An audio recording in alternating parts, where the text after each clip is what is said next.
आज है 29 नवंबर 2023 दिन बुधवार।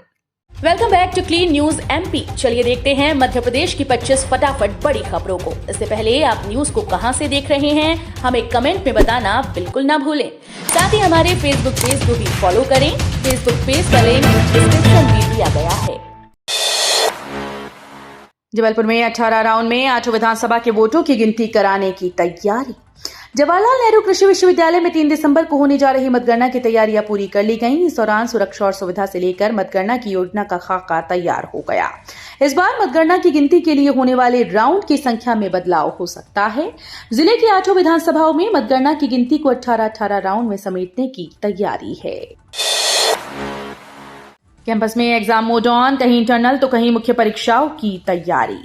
जीवाजी विश्वविद्यालय सहित उससे संबद्धता प्राप्त अन्य कॉलेजेस में इन दिनों एग्जाम मोड ऑन है। हर तरफ परीक्षाओं की तैयारियां चल रही हैं।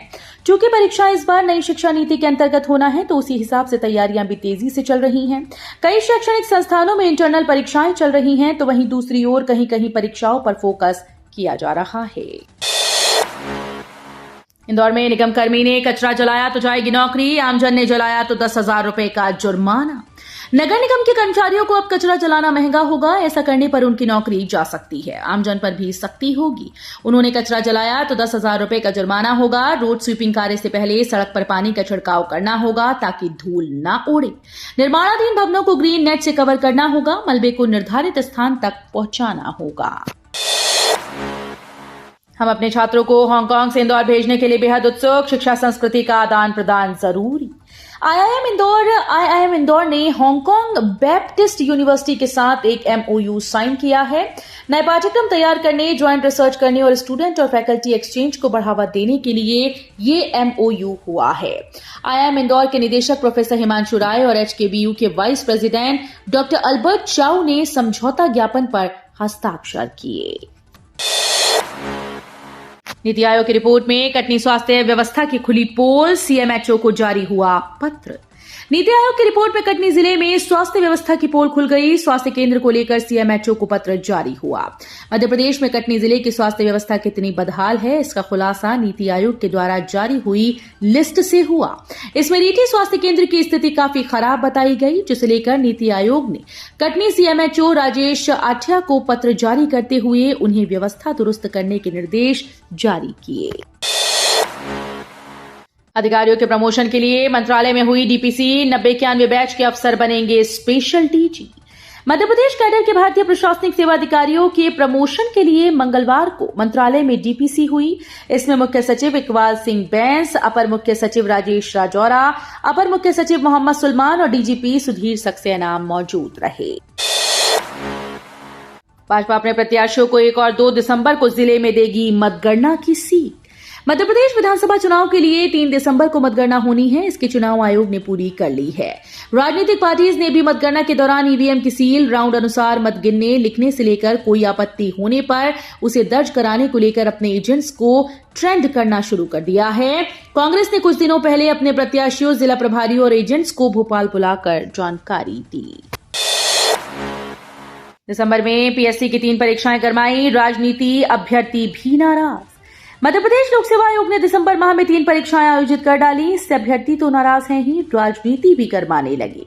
कांग्रेस नेता दिसंबर माह के 20 दिनों में 3 परीक्षाएं कराने पर सवाल उठा रहे हैं और कह रहे हैं कि मध्य प्रदेश सरकार छात्रों के प्रति असंवेदनशील है। पिछले दिनों अभ्यर्थियों ने इस मामले में पीएससी मुख्यालय प्रदर्शन कर मांग पत्र भी सौंप चुके हैं। एमपी में 8 अधिकारी बनाए जाएंगे विशेष महानिदेशक, 2 अतिरिक्त पुलिस बल महानिदेशक बनेंगे। वर्ष 2024 में विशेष महानिदेशक, अतिरिक्त पुलिस महानिदेशक, पुलिस महानिरीक्षक और उप पुलिस महानिरीक्षक पद पर पदोन्नति के लिए मंगलवार को मंत्रालय में विभागीय पदोन्नति समिति की बैठक हुई।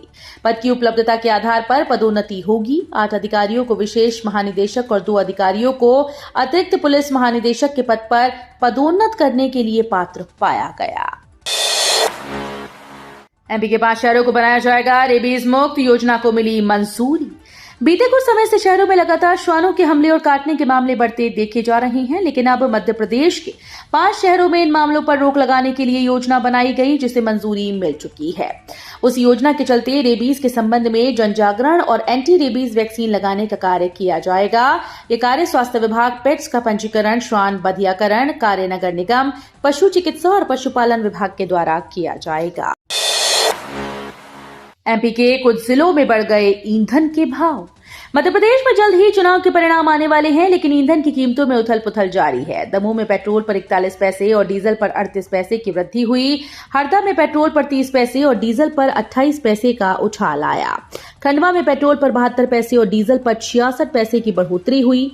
खरगोन में पेट्रोल पर 65 पैसे और डीजल पर 60 पैसे का इजाफा हुआ। हाईकोर्ट का एमपी सरकार और देवस्थान प्रबंधन से जवाब तलब। इंदौर के मंदिर हादसे में 36 लोगों की मौत का मामला। मध्य प्रदेश उच्च न्यायालय ने इंदौर में एक बावड़ी पर कथित रूप से अवैध तौर पर बने बेलेश्वर महादेव झूलेलाल मंदिर की फर्श धंसने से 36 लोगों की मौत को लेकर दायर जनहित याचिका पर मंगलवार को राज्य सरकार और इस देवस्थान के प्रबंधन से जुड़े न्यास से जवाब तलब किया। उच्च न्यायालय की इंदौर पीठ के न्यायमूर्ति विवेक रूसिया और न्यायमूर्ति अनिल वर्मा ने इस हादसे की पुलिस जांच, मजिस्ट्रेट जांच और आरोप पत्र की मौजूदा स्थिति को लेकर रिपोर्ट पेश किए जाने का आदेश भी दिया। माधव राष्ट्रीय उद्यान के 20% हिस्से में होगा टाइगर टूरिज्म। नए साल से देख सकेंगे बाघ। माधव राष्ट्रीय उद्यान में टाइगर टूरिज्म के लिए अनुमति मिलने के बाद अब नए साल में पर्यटक बाघों को देख सकेंगे। करीब 28 साल के बाद फिर से ये मौका आएगा जब पर्यटकों को माधव राष्ट्रीय उद्यान में बाघ दिखाई देंगे। अनुमति मिलने के बाद अब अधिकारी टाइगर टूरिज्म के लिए रूट निर्धारित करने के लिए अन्य सुविधाओं को तैयार कराने में जुट गए हैं। आचार संहिता खत्म होने के बाद निर्माण कार्य व वाहन अनुबंध आदि के लिए निविदाएं आमंत्रित की जाएंगी। बालाघाट के बाद अब जबलपुर में 17 करोड़ के धान में हेरा फेरी। मध्य प्रदेश में सरकारी धान की देखरेख करने वाली गुजरात की कंपनी पर बालाघाट के बाद अब जबलपुर में भी गोलमाल करने का आरोप लग रहा है। अहमदाबाद की कंपनी हाउसिंग लॉजिस्टिक कॉर्पोरेशन पर जबलपुर में 17 करोड़ की धान खुर्द-बुर्द करने का आरोप लगा। Madhya Pradesh where housing corporation की ओर से कंपनी के खिलाफ एफआईआर दर्ज कराई जा रही है। विश्व के सर्वश्रेष्ठ पर्यटन ग्राम अपग्रेड प्रोग्राम में पन्ना के मंडला ग्राम को चुना गया। मध्य प्रदेश में पन्ना के मंडला ग्राम को संयुक्त राष्ट्र की संस्था विश्व पर्यटन संगठन के सर्वश्रेष्ठ पर्यटन गांव के अपग्रेड प्रोग्राम के लिए चुना गया। अपग्रेड प्रोग्राम के चुने जाने पर पर्यटन और संस्कृति विभाग और प्रबंध संचालक मध्य प्रदेश टूरिज्म बोर्ड शिवशेखर शुक्ला को सर्वश्रेष्ठ पर्यटन ग्राम रिकॉग्निशन अवार्ड प्रदान किया गया। यह अवार्ड भारत सरकार के पर्यटन मंत्रालय के सचिव वी विद्यावती ने नई दिल्ली में राज्य पर्यटन सचिवों की बैठक में दिया। सीएम शिवराज पत्नी संग पहुंचे फूल बेचने वाली बहन के घर। अपनी भावनात्मक शैली के चलते मध्य प्रदेश के मुख्यमंत्री शिवराज सिंह चौहान लोगों के दिल में घर कर जाते हैं। सीएम शिवराज सिंह चौहान ने एक बार फिर से कुछ ऐसा किया कि हर ओर उनकी चर्चा हो रही है। दरअसल मुख्यमंत्री शिवराज सिंह चौहान अपने निर्वाचन क्षेत्र बुदनी विधानसभा पहुंचे। कार्यक्रमों से निपटने के बाद देर शाम मुख्यमंत्री शिवराज सिंह चौहान अपनी पत्नी साधना सिंह चौहान के साथ अचानक फूल बेचने वाली प्रेमबाई के घर जा पहुंचे। प्रेमबाई शिवराज सिंह चौहान और भाभी साधना सिंह चौहान को अपने घर देखकर फूली नहीं समाई। मध्य प्रदेश के 20 जिलों में येलो अलर्ट। भोपाल इंदौर में स्कूल का समय बदला।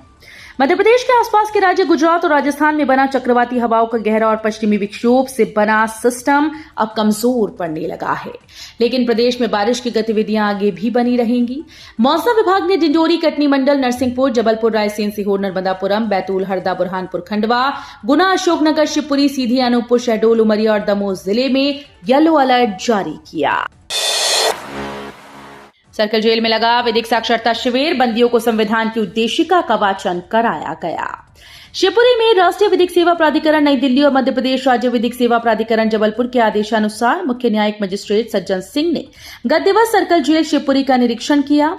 निरीक्षण के दौरान प्रत्येक बैरिक में जाकर बंदियों से उनके प्रकरणों के संबंध में चर्चा की गई। चुनाव बाद अब भाजपा का प्लान भी तैयार। सरकार बनाने के लिए बागी उम्मीदवारों से साध रहे संपर्क। मध्य प्रदेश में विधानसभा चुनाव के बाद मतगणना को लेकर तैयारियां पूरी हो चुकी हैं। एक तरफ भाजपा जहां प्लानिंग में जुटी है, वहीं कांग्रेस भी अपने उम्मीदवारों और एजेंट्स को ट्रेनिंग दे रही है। इस बीच दोनों ही दलों के प्रमुख नेता बहुमत के साथ सरकार बनाने का दावा कर रही हैं। भाजपा अपने प्लान बी के तहत ऐसे बागी और निर्दलीय प्रत्याशियों से संपर्क करने लगी है जिनके जीतने की संभावना बन सकती है। दूसरे देशों से एमबीबीएस करने वालों को 1 साल काम के बाद मिलेगा स्टाइपेंड। एनएमसी ने बताए नियम। एनएमसी ने कहा कि दूसरे देशों से मेडिकल करने वाले छात्रों के देश के मेडिकल कॉलेजेस में 1 वर्ष का काम पूरा कर लेंगे और संस्थान से प्रमाणित होने पर ही भारतीय संस्थानों में पढ़ने वाले छात्रों की तरह स्टाइपेंड मिलेगा। 2 वर्ष तक मेडिकल वार्ड में काम करने के बाद छात्रों को आगे इंटर्नशिप का मौका भी दिया जाएगा। कर्मचारी पेंशनर्स के लिए खुशखबरी, 2024 में फिर डीए में हो सकती है वृद्धि। केंद्रीय कर्मचारियों और पेंशनर्स के लिए साल 2024 सौगातों भरा हो सकता है। 2023 की तरह 24 में भी महंगाई भत्ते में बड़ी बढ़ोतरी देखने को मिल सकती है। हालांकि 24 में कितना डीए बढ़ेगा ये तो एआईसीपीआई इंडेक्स के छमाही आंकड़ों पर निर्भर करेगा। अब तक जुलाई से सितंबर के आंकड़े जारी हो चुके हैं, जिसके बाद इंडेक्स 137.5 पॉइंट पर आ गया। डीए का स्कोर 48.54% पहुंच गया है। आलमी तबलीगी इज्तिमा 4 साल बाद पूरे मजमे के साथ होगा मजहबी समागम। 8 दिसंबर से होगा शुरू। कोविड काल में 2 साल स्थगित रहे इज्तिमा आयोजन के बाद पिछले साल भी इसमें शामिल होने वालों की संख्या को सीमित रखा गया था, जिसके बाद इस साल ये विश्व स्तरीय मजहबी समागम अपने पूरे मजमे के साथ आयोजित किया जाएगा। आलमी तबलीगी इज्तिमा को लेकर ईचखेड़ी के घासीपुरा स्थित इज्तिमागाह पर तैयारियों का दौर जारी है और अधिकांश कामों को पूरा कर लिया गया है।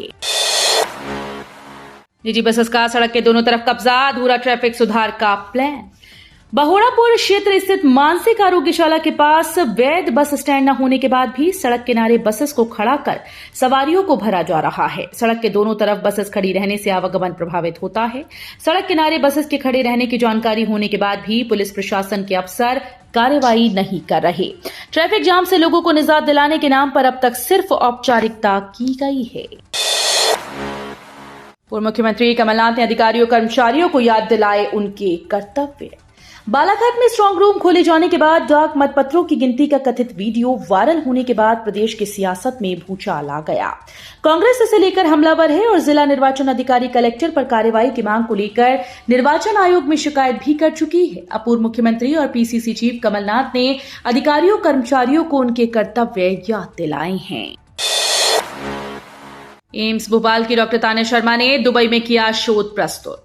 एम्स भोपाल में पैथोलॉजी और लैब मेडिसिन विभाग में associate professor doctor Tanya Sharma ने 15वीं Asian congress of paediatric nephrology में सिकल सेल रोग से ग्रस्त भारतीय बच्चों में सिकल सेल नेफ्रोपैथी की शुरुआती पहचान में नोवेल बायोमार्कर्स की भूमिका पर अपना शोध प्रस्तुत किया।